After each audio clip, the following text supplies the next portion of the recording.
Harry had wanted to destroy this because he wants Meghan to be in there. And if he gets rid of the others, he'll be delighted because Meghan wants to be queen. Prince William and Catherine, who under no circumstances, in my view, would allow these traitors, these lecturers, to get their way back into the royal family. I don't believe for a moment. Em needs to hang on to age for her connection to royalty, so she keeps her imagined relevance.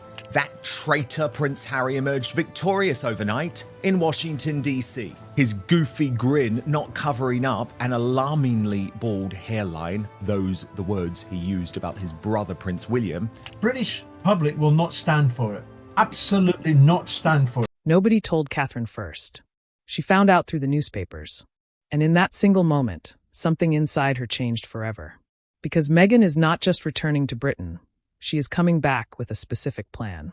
And every single part of that plan puts Catherine's children directly in the crossfire. It's hard to believe that either of them are having the most brilliant time if they've reached a stage where their business has failed so badly that they've had to go back on everything that they said they were leaving the United Kingdom for. But if I may go back to the point you were making before, Dan, about how is this possible? How has Harry managed to pull this off? To understand why Catherine's reaction has been so fierce, you need to go back. This story between these two women runs far deeper than anything the mainstream media has been willing to fully explain. And if you have been following this from the very beginning, you already know the version most outlets give you is missing the parts that actually matter most. Needless to say, because it's Harry and Meghan, we've unleashed 1,001 questions as to why they're moving back, what's going to happen with security, what's going to happen with the kids, where is the home, and so forth. Cast your mind back to the Oprah interview. Meghan sat in front of one of the most watched television moments in modern history, music, and made accusations that sent shock waves through the entire royal family. There were concerns, she said, about the color of a baby's skin before he was even born. The palace was accused of racism. No music, name was ever officially confirmed, but every single person watching that interview understood exactly where those words were aimed. It's understandable why, right? We've heard all these stories we've heard from behind the scenes about how Meghan and Kate had all these sort of altercations, largely instigated by the Duchess of Sussex, right? Apparently. Who apparently she made Kate cry. She claims that Kate made her cry. There is absolutely no love lost between the Sussexes and the Waleses. Catherine said absolutely nothing. And those three words define everything about how she has handled what followed with silence, with dignity, with the kind of controlled restraint that people who know her say costs her far more than it ever appears from the outside. They'll be lying all the way through. They'll be lying all the way through about it. And every time, you see Harry sees his dad, and his dad said, please don't say anything. This is private. And then he goes off to the BBC and tells them all about it. So we don't have anyone we can trust, certainly not Meghan, who makes up things. Then came the crying story. Meghan claimed Catherine made her cry before the royal wedding. According to people who were actually present at those events, what really happened was considerably more complicated than what the world was told. But Catherine never appeared on television to correct the record. She never released a statement. She absorbed it quietly, the way she absorbs everything that arrives at her door. This is really an act of war. This is an act of war by Harry and Meghan. They infiltrated little by little. We're going to come across for the Invictus Games launch. Meghan's not coming. Meghan's going to go to Portugal. Oh, now Meghan's going to sneak into the country. And we're just going to test the waters a little bit. Now we're going to see Papa, and we're going to make this about the family. And it's about me seeing my dad. And now I'm going back to the US. And then came the moment that angered everyone who truly cares about Catherine. At the precise moment she was fighting through surgery, through a cancer diagnosis. Music through months of trying to hold herself together for 3 young children who needed their mother more than anything. The Sussex media machine did not stop. New interviews, new narratives, new carefully placed stories about life inside the royal family. All of it landing in front of the public while a woman was quietly fighting for her life. Why would you ever want Harry around when he's going to insist on bringing his wife, who once made you cry, then lied about it to Oprah, and always seems to have varying recollections. Not to mention, you really don't want his wife around who would sell clothing to the effect of what to wear to meet your evil sister-in-law. For everyone watching this who remembers Diana personally, this will feel painfully familiar.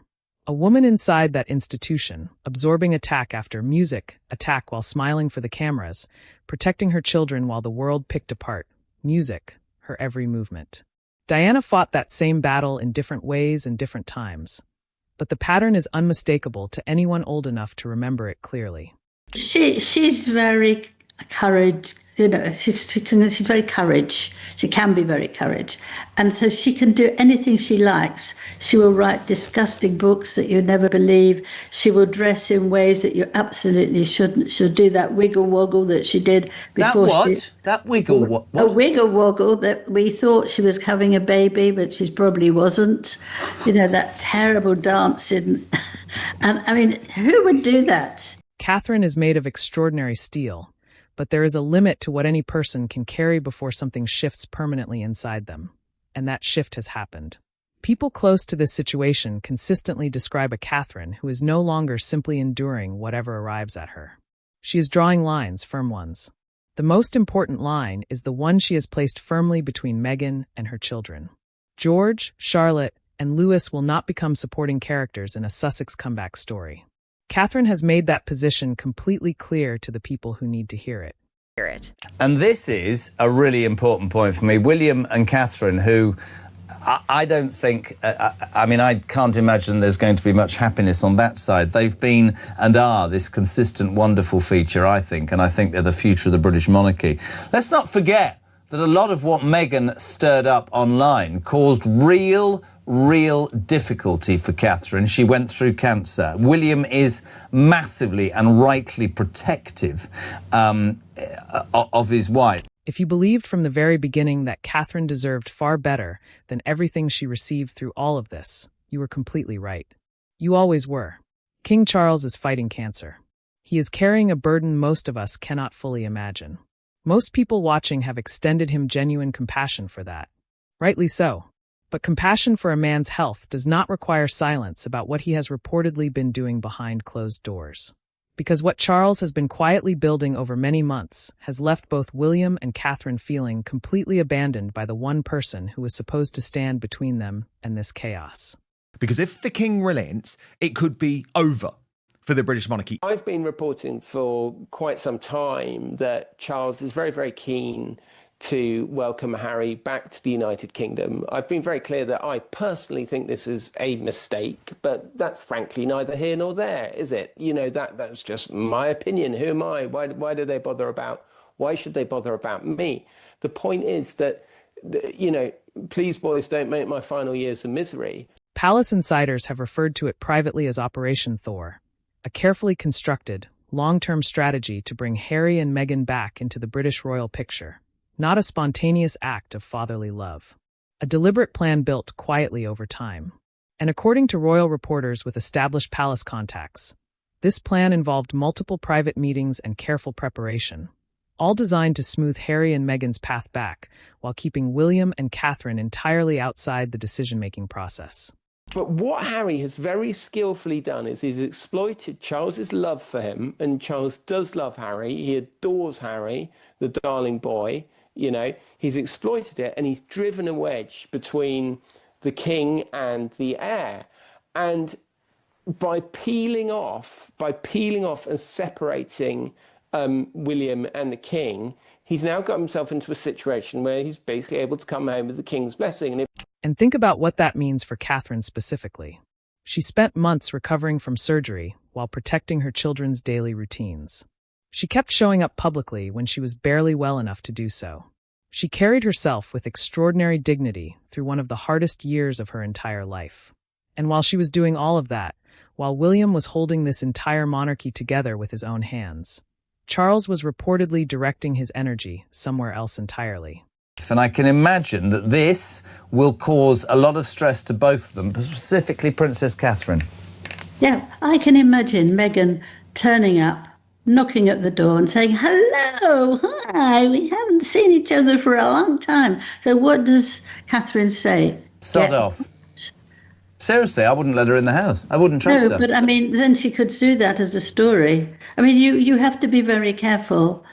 You have to be very So careful. anything you say or do, she'll put in the papers? Yes. William was not consulted. Catherine was not consulted. According to people close to the palace, William learned about the specific details of his father's arrangements, not through an honest, private conversation with Charles himself, but through the same media channels the rest of us use every morning. Music, sit with that for a moment. The future King of England, finding out about his own family's decisions through the morning newspapers, exactly the same way Catherine did. Is as shocking as them saying, you know, we're getting out of the royal family, we're having Megxit, so now we've got regrets it, you know, really, they're moving back. But needless to say, because it's Harry and Meghan, we've unleashed 1,001 questions as to why are they moving back? What's going to happen with security? What's going to happen with the kids? Where is the home? You know, and so forth. Harry wrote a memoir that exposed William's private conversations and intimate moments between brothers to the entire world.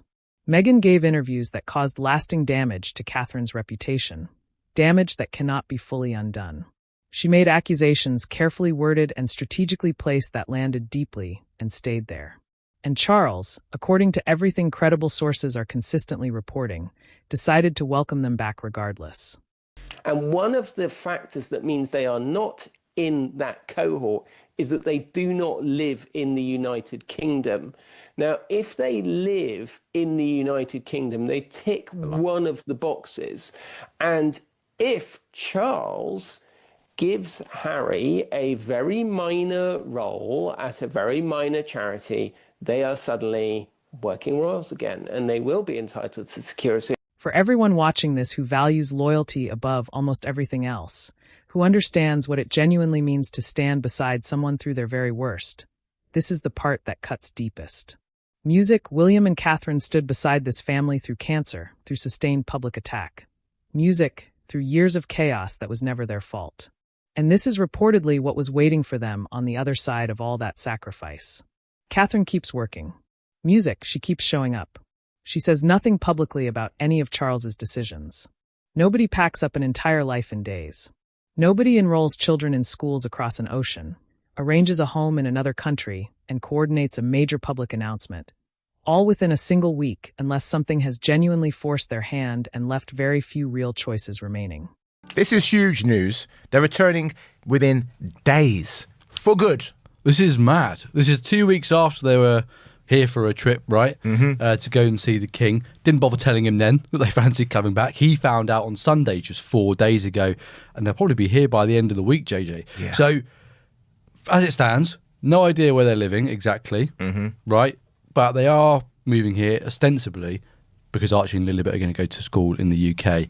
Now, the reason they're telling everyone in town, right? There's nothing wrong in the US, right? According to sources with serious connections inside Washington, something very significant had done exactly that.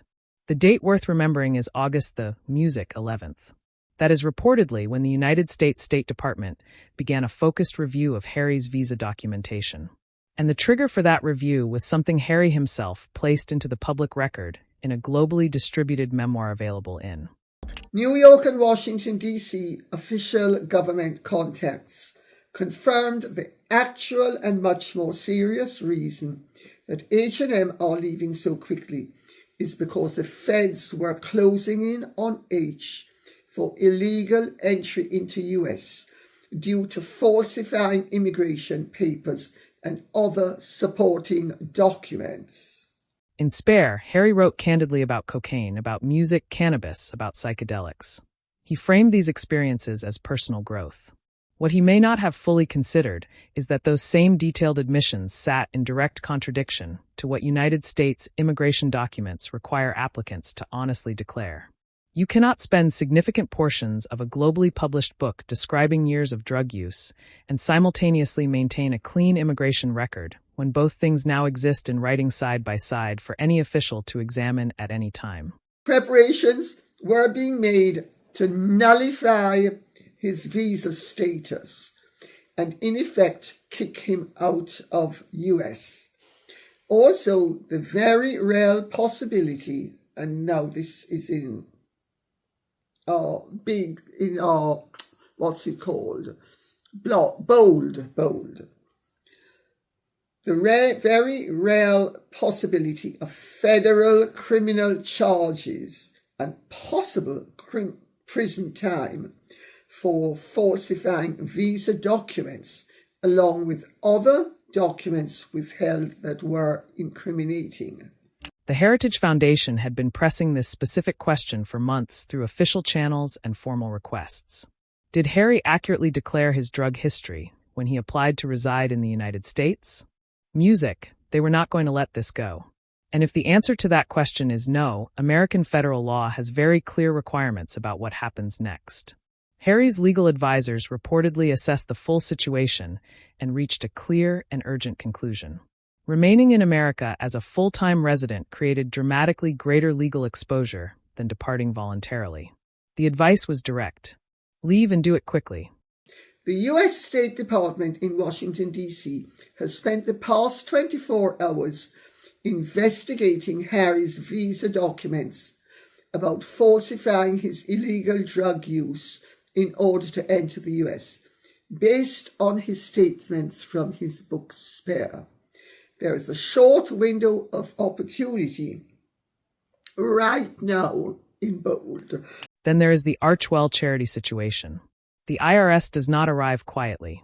When federal investigators begin examining nonprofit finances, answers need to come fast. Music, from everything being reported, producing those answers has been proving extremely difficult. A RICO case being discussed in legal circles adds another significant layer entirely. This is not a minor administrative issue, but something with potentially very serious consequences for everyone involved. Harry's going to carry on with his charity work, and he's right to do so because he's very good at it with Invictus and the children's charities, Scottish Little Soldiers and all these sort of things. Brilliant. You can't fault him at all for those charities. You know, Rupert's just mentioned that, being cynical about it, and I accept that, and I agree with him. When you think that it was only 2025, Harry was giving an interview to the BBC saying he was never going to bring his wife back to the UK because it's too dangerous. That is one of the many questions. What has happened since, this being such a dangerous country, from a few weeks ago where Meghan couldn't possibly come to London because it was a terrible, terrible city? Every single person who said from the beginning that nobody moves this fast without something serious pushing them was reading this situation with complete accuracy. Many of you have been saying exactly that for months, and everything now emerging confirms it entirely. 9.5 million due within days of the public announcement.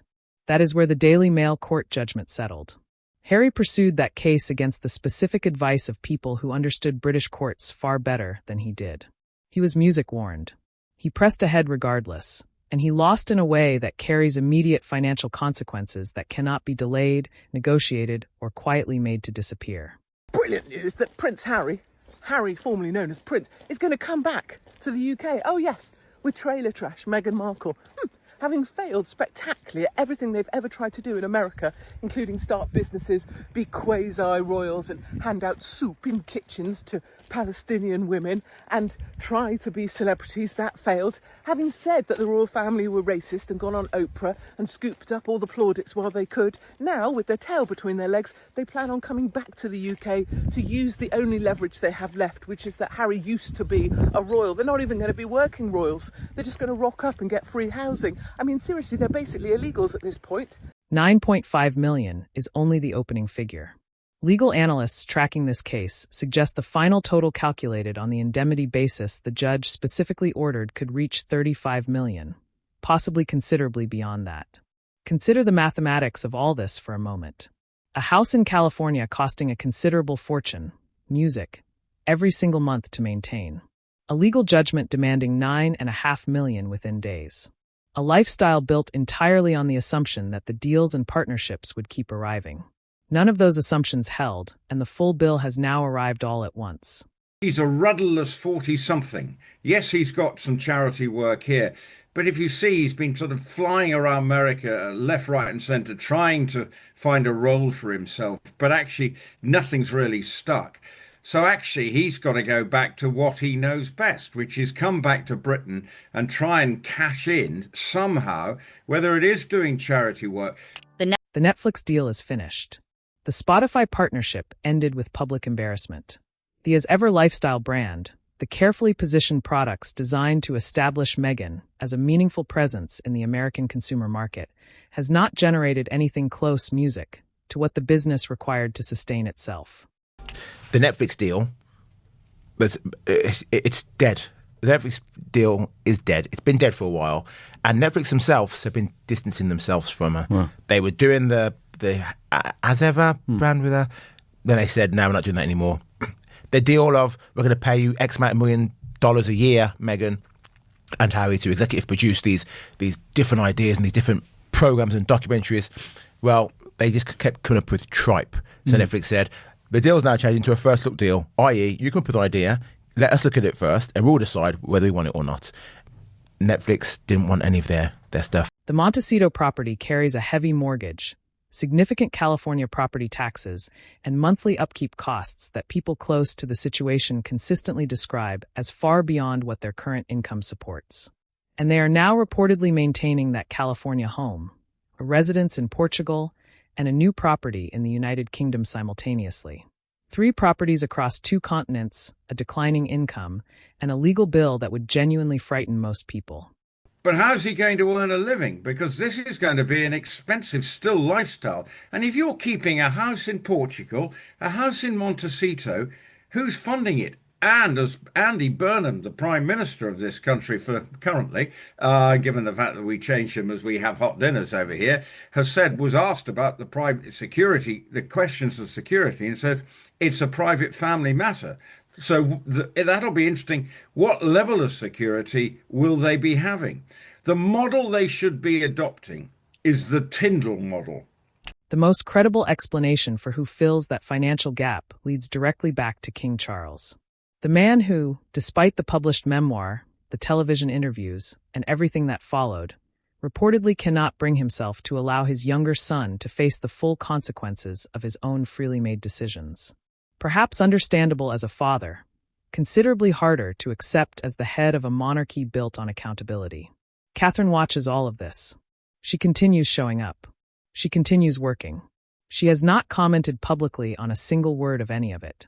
We are fed absolute lies by the entire palace machine. Let's go back as well to remember that Katie Nichols on Piers Morgan's Royals Uncensored, she was one of the palace mouthpieces that wanted us to believe that the last meeting that happened, no one knew about it. It was just Harry, Meghan and Charles. And then Charles called Camilla and said, quick, come for a secret meeting. And so Camilla just popped in her car. It's absolutely ridiculous. While everyone was watching Harry's legal problems and the financial disaster unfold, Meghan was already quietly doing something inside the United Kingdom that nobody was paying close enough attention to. And significant parts of what she is planning place Catherine directly and personally in the frame. Start with the charity angle.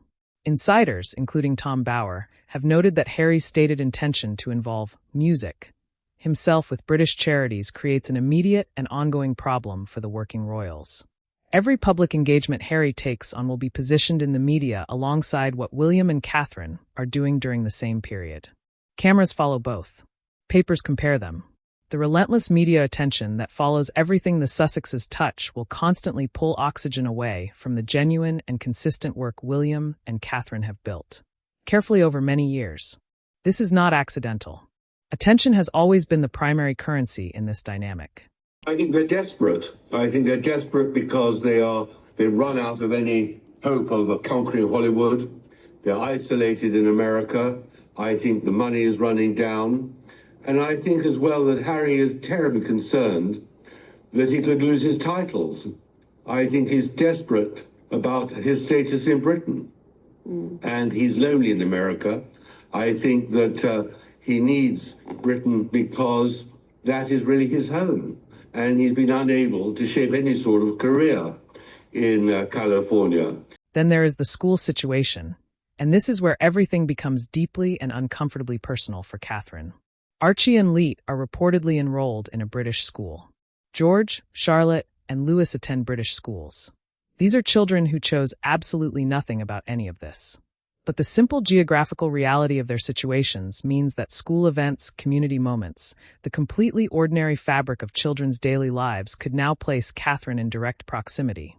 Music, to Meghan, regardless of everything Catherine herself has decided and clearly communicated. Problems. He wants status. Right. He wants a life worth living. And I think what he'll do is he'll inveigle himself into various charities here. He will find quite easily some charities who will be delighted to have him as their figurehead and as their guest. And he hopes that way, one way or another, he can worm his way back into the royal family. Of course, the big block is Prince William and Catherine, who under no circumstances, in my view, would allow these traitors, these lecturers, to get their way back into the royal family. I don't believe for a moment that Harry and Meghan will be on the Sandringham Christmas walk. Think about what that means in practice. School sports days, parent evenings, the ordinary moments that make up a child's year. Catherine has worked extraordinarily hard to give George, Charlotte, and Louis as normal a childhood as possible, given who they are and who they will one day become. The idea that those precious ordinary moments could now involve Meghan is something Catherine has clearly thought through very carefully. Indeed, sources are entirely consistent about where Catherine stands. She has no interest in a public reconciliation. She has absolutely no interest in a carefully staged reunion photograph that hands Meghan the royal legitimacy she has been working toward for years.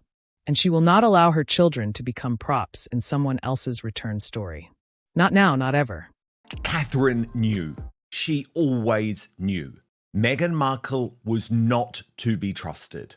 That is the revelation in a bombshell new book, an intimate portrait of William and Catherine, clearly briefed by people close to the couple. And for the first time, we're starting to realise in some detail that actually the Princess of Wales was very astute when it came to picking up on the fact that her new sister-in-law was not what she made out. Lady C has consistently run ahead of every mainstream outlet throughout this entire story. Music, and what she has been saying about the real architecture behind this UK move reframes almost everything we thought we understood about why it is actually happening. Harry bringing his children to Music, Britain, and enrolling them in British schools is not primarily about being closer to a sick father. According to Lady C's sources that have proven reliable and accurate repeatedly over time, there is a specific legal strategy embedded inside this relocation that has everything to do with the state of the marriage and very little to do with family healing or genuine reconciliation. Meghan is the past mistress of deflection. So they have leaked it to People magazine, etc., that they are coming back for a rapprochement with the king. They have even got to, they've been even mischievous enough to reintroduce the subject that maybe the king's health is not as good as it is, to divert attention away from what is happening with them. California family law is among the most favorable in the world for the spouse who initiates divorce proceedings. Had Meghan filed in California, where she has been the established primary music resident for years, her legal and financial position would have been extremely powerful. Harry fighting for meaningful custody of children whose documented home life was built entirely in the United States would have been navigating that process from a significantly weakened position. Moving the children to Britain changes that legal equation entirely. Enrolling them in British schools, establishing the United Kingdom as their genuine and functioning home, building their friendships and daily routines and community life. Here, these are not small or incidental administrative decisions. In family law, established home environment carries significant weight in any custody consideration. Harry's position as a father is reportedly considerably stronger once his children are settled and rooted in British life. Lady C has suggested carefully, but with unmistakable clarity, that Harry may be preparing for a separation designed primarily to protect his relationship with his children above everything else. The marriage, according to multiple people with genuine proximity to the situation, has been seriously unstable for a significant period. The pattern described consistently is one where Meghan has controlled most of what happens while Harry has felt increasingly trapped inside a life that no longer resembles what he once genuinely hoped for. She fought cancer and came back stronger. She protected her children through the hardest year of her life without once asking for recognition or credit. She carried this institution quietly on her shoulders while others were busy trying to dismantle it from the outside. And through every attack, music, every leak, every carefully placed story designed to undermine her, she kept going without drama, without complaint, without a single unnecessary word. Whatever comes next, the legal consequences, the financial reckoning, the marriage questions still unresolved. None of it changes what Catherine already is, and none of it touches what she has already built. She was always going to come through all of this. She simply never needed to say it out loud. The videos on your screen right now will keep you fully updated on everything that develops next.